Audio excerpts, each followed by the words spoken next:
Update. Would I be the a-hole if I go on a trip that my cousin organized on the same day of my father's wedding with a woman he started dating 2 weeks later of my mother's death?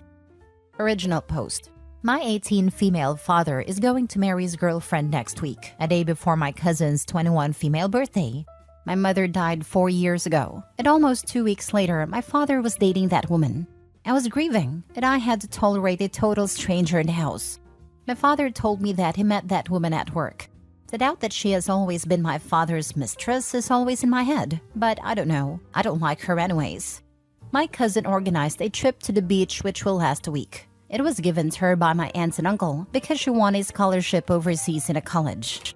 My aunt and uncle won't go to the wedding. Some of my other cousins won't go to the wedding to go to the trip too. My cousin arranged the trip entirely on purpose to ruin my father's wedding since my mother was her godmother. My father was mad at her, but my cousin told him she's not going to cancel her trip for a second wedding. Or in her literal words by text, "I'm much more interested in seeing the grass grow than in your wedding." Today my father found out that I will be going to the trip too, and he's totally mad at me. He even cried telling me that everyone is punishing him for finding love. I asked him if my mother was the love of his life. They always used to say those kinds of things, and he kept crying saying that I don't understand because I'm too young. He says that every time I try to talk about something serious with him, even when I want to talk about politics or important things, it's his way of shutting me up. He says he just finally found love, his words. He said his girlfriend is the real love of his life. Good for him, I guess. My mother always said he was the love of her life until the last day, and because of his words, my mother was never the love of his life. I think I feel sad to think about how my mother would feel if she hears my father say that he finally found real love, when in my mother's eyes and words, he was her soulmate. Can you really find the love of your life in 2 weeks? I understand that grief is different for everyone, but who grieves spending Christmas with your new girlfriend and not with your daughter who lost her mother? He neglected me since that day even if I was a teen. Everything was always about how he feels and wants. I told him that I will go on a trip and I don't want to attend his wedding, and he kept crying. My paternal grandmother called me to pray and tell me that I'm being unfair to my father who just found love again. But I just don't want to go or be near him. I stopped being close to my dad long time ago, that my perception of what a father figure is has been almost totally erased from my mind. Edit. My parents didn't have an open marriage or anything like that. My mother always made it clear that she would divorce if she thought the marriage was bad or getting weird. I'm sure that in her eyes, she had a healthy and normal marriage. We were all shocked with the fact that my father introduced his girlfriend when we were all grieving. It's something no one understands to this day. My mother died really quickly from a virus/bacteria. She died within a month and a few days, and no one expected her to die. Not even my mother expected her health to get like this. She believed to the last day that she would live. The person who took the most care of her in the hospital was my grandmother. Now for the top comments before reading the update. Not the a-hole. Do what you want. If you don't respect the relationship, why would you want to go anyways? Besides, I get the feeling this woman was involved with your dad before your mom passed. Because who the heck moves someone in 2 weeks after their wife dies? A cheater, that's who. He's just mad that everyone sees through his BS. I wouldn't go either. She didn't move into the house instantly, but she went every day and stayed overnight. It was really uncomfortable. I always suspected that she was my father's mistress, but I never asked, because my father would deny it anyway. Trust your gut. You're probably right about her being the mistress, unfortunately. I'm sorry for your loss, OP. Be with your family and let your dad sulk. He brought this upon himself. Gosh. He abandoned you when you were 14 years old to spend Christmas with his new girlfriend? Right after you lost your mother, and mind you, his wife? Not the a-hole, but he sure is. When Christmas came, he decided to go on a trip with his girlfriend without even inviting me, because I never liked Christmas anyways. I spent that Christmas with my mother's family. Wow, I don't know your father, but I hate him. You're not the a-hole. Go enjoy your trip. Not the a-hole. Who leaves their grieving child alone on Christmas? Then he wants to cry about love? He can kick rocks with his love. Now for the update. Thanks to the comments, that day I decided to talk with my father and ask him if he cheated on my mother. I got really anxious and just needed to know the truth because it was something that made me feel really nervous. After insisting in hearing him cry, he confessed to me that he had been talking and going to places with his girlfriend/friend for a while my mother was still alive and even before she got sick. My mother didn't know that my father had that kind of relationship, and it was all behind her back. He showed me some things his girlfriend shared in her IG at that time. She knew he was married. When my mother died, his girlfriend, at the time friend, approached him to comfort him. He didn't say exactly when, but I guess that obviously it was between those 2 weeks. I want to think it wasn't the day my mom passed away, because it was unexpected and we were all too busy. My father told me that it was the first time they had physical contact, but he always felt guilty about his friendship with that woman. I'm not very familiar with the subject, but I think it's what people call emotional cheating. I only know that he kept it a secret because he knew he was doing something bad. I asked him if he and my mother were having marital problems, and he said no, not at all. According to my father, his friendship with his girlfriend was something he planned to keep as a secret forever when my mother was alive and healthy. Father told me that he thought he loved my mother until he kissed his girlfriend and decided that we only live once. So that's why he took her home just 2 weeks after my mom died and did everything he wanted with her. My father's logic was that his job gave him a week of mourning. So according to him, 2 weeks was enough mourning for me. I told him that while he fulfilled his fantasies, I was alone in our home. And he kept saying the same things like, "OP, you were almost 15 years old. You were already a woman. At your age, I was already working, blah, blah, blah." I don't think I'll ever get to that level of maturity to understand his mind. I asked him that if he thought about cutting off contact with his girlfriend if my mother found out, and he said something like, "No, I wouldn't cut contact with her. It was just an innocent secret, and your mother never found out." I told him my mother would cut off his balls if he heard him say that, and he started crying again. But anyway, all of this doesn't change anything. The result is still the same. A father who neglected his daughter. I said a lot of things to him. I've been going to the psychologist for years, so I know how to manage my feelings. But at that moment, I told him everything I've been keeping to myself and he cried again. Isn't that weird? Cry when you're the one who screwed up? I only feel bad for my mother and myself. And for now, I warned him that I am going to rent the house to make money and cut off contact with him when he leaves the house with his girlfriend. He didn't complain about that, because at least he always agreed that the house is mine. I'm not going to leave him homeless or anything like that. I'm not going to his wedding. I'm not going to invite him to my wedding in the future either. I don't care if my future kids doesn't have a grandparent or anything like that. I think years ago I lost both parents, but luckily I have my family. I see myself as a person who had to mature quickly. My mother left me in charge of my father, but my father maybe decided to bury his paternal instinct next to my mother. Or maybe he never had one. He was always a regular father, so I don't care if I don't see him again. I don't feel anything for my father's girlfriend, but I just don't like her. Because I would never date a man who neglected his daughter, and she's going to marry a man like that. Anyways, we never argued and I don't hate her at all. I hope she's my father's final real love. There are people who commented saying that I was making my father look bad on purpose and that I was probably a brat who has a bad behavior, just because I'm a teen and my mother died. I don't understand what kind of education those people had, but being a teenager doesn't mean that we let ourselves be carried away by our feelings. Sometimes a minor can speak much calmer and in control than an adult, and that doesn't mean that I want to play myself as a saint. It's just how my feelings work. That doesn't mean I wasn't suffering because I didn't yell at him. Also, a random person posted my story on another subreddit making fun of me and saying that I'm making myself look like an angel. I know it's the internet, but it's sick to make fun of the people with the problems. I really don't know where I went wrong for my father to prefer to forget that he has a daughter.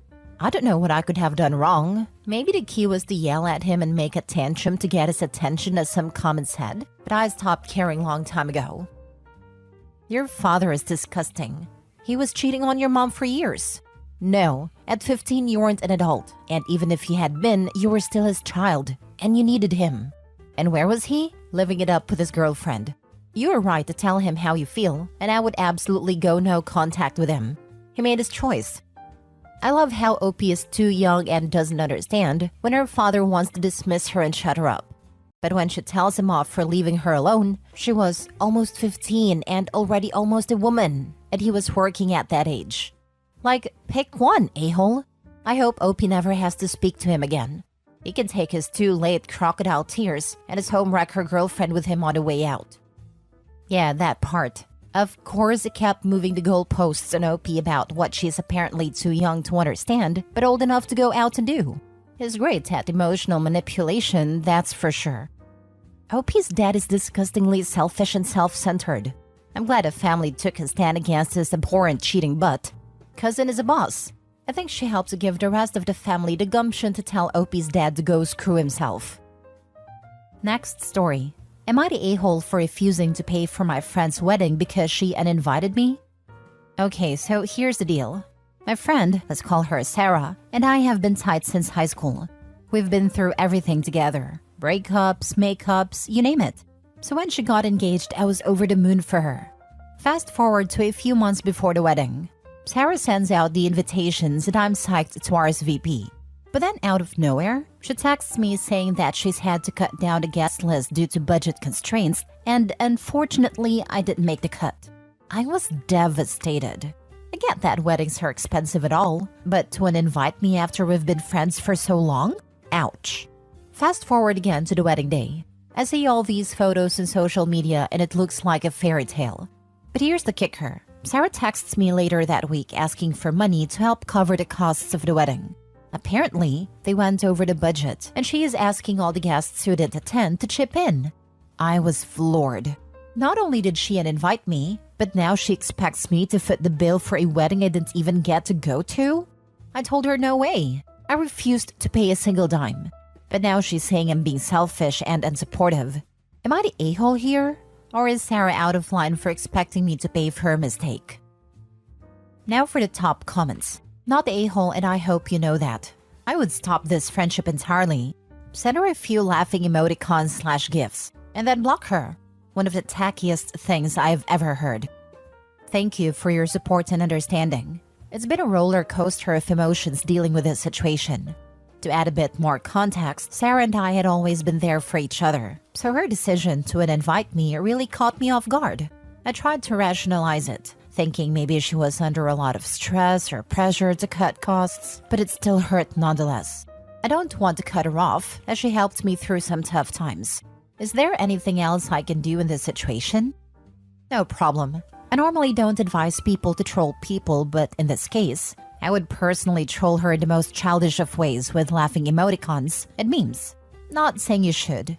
Wild guess, but you must have also helped her through tough times. So I'd say you're probably even or more than even. This friendship will never be the same. You will resent her for uninviting you. She will resent you for not paying. And focus on making new friends or spending more time with other people. Stop clinging to this fake friendship. No, you're not. Asking for money, especially from people who didn't get invited, is one of the most absurd things I've ever heard in my entire life. It's even worse. OP was invited, then got cut, then Googled at the wedding photos on social media, and then got hit up for money. I guarantee OP is the only uninvited guest who has also sent a demand for money. Otherwise, Sarah would surely get a clue when everyone refused to pay. Last story. Am I the a-hole for refusing to go to AA meetings as a condition of my in-laws letting us have their second home and opting to move out of state instead? About 4 years ago, I developed an alcohol problem. It took over my life like it did for a lot of people during the pandemic. I was going through multiple boxes of wine in a week. What was honestly very shocking to me was that my husband didn't realize how often I was drunk, sitting next to him. When I first came to him to tell him I needed help, he was confused. I had done some effort to conceal my drinking, but I figured as my husband, he had to have at least known. Apparently not. 6 months ago, I finally started to seek help from a qualified medical professional. I tried an AA meeting and quickly learned that it just wasn't for me. I know it's great for a lot of other people, just not for me. I preferred to work with my addiction counselor and evidence-based support group led by a medical professional. My in-laws are aware of my problem. My mother-in-law wanted my husband to leave me and take the kids. They are both of the mindset that alcoholics have to go to AA. Otherwise, they won't get better. We've tried to explain to them that it's an outdated perspective that doesn't take into consideration the many alternatives. They don't care.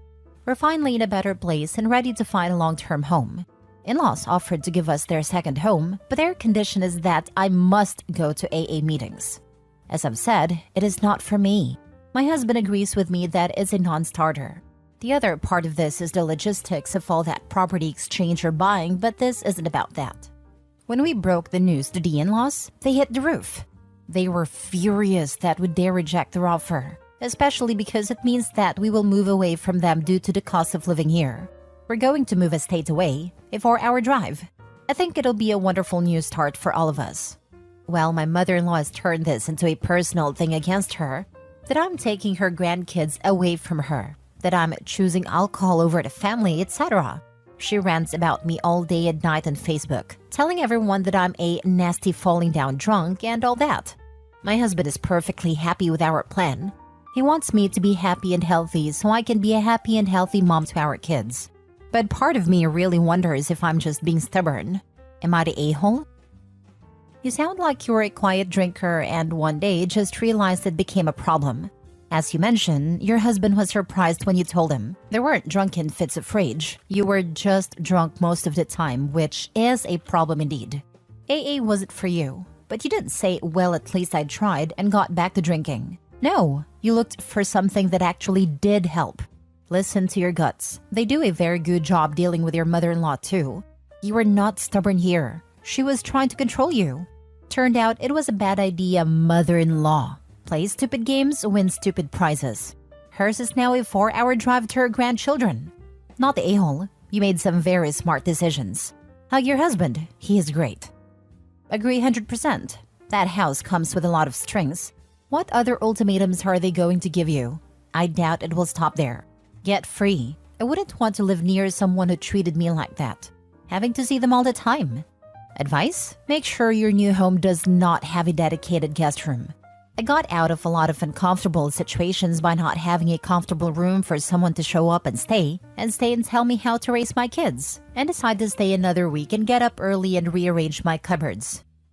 Not the a-hole. Honestly, I'd never accept something like this with conditions, even if the conditions were reasonable, because they very well may be subject to change. Who knows if you have to go to AA will become other demands. Do what's best for you and your family.